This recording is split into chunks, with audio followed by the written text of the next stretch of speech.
আসসালামু আলাইকুম এভরিওয়ান, কেমন আছো তোমরা সবাই? আশা করি অনেক অনেক ভালো আছো। তো চলো বেশি কথা না বাড়িয়ে ভিডিও শুরু করা যায়। আজকে তোমাদের একটা ভাইরাল টপিক নিয়ে ভিডিও বানাইতে যাচ্ছি যে এখন একটা ভাইরাল ফোন হচ্ছে Redmi 13 Pro Plus।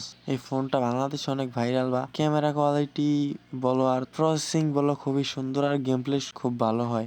অনেক বড় একটা সমস্যা আছে, সেটা হচ্ছে গিয়ে এই ফোনটা আমি 2 দিন হয়েছে কিনছি মাত্র। আমি আজকে গেম খেলতেছিলাম আল্ট্রাতে আর ভিডিও রেকর্ড করতেছিলাম, তখন হঠাৎ করে দেখি গ্রিন লাইনের মতো আইসা পড়ছে। এক দুইটা না, মানে একদম পুরো ফোনে গ্রিন লাইন। আমি তো ভয় পেয়ে গেছি। একটু পরে 1-2 মিনিট পরে দেখি অটোমেটিক রিস্টার্ট হইতেছে।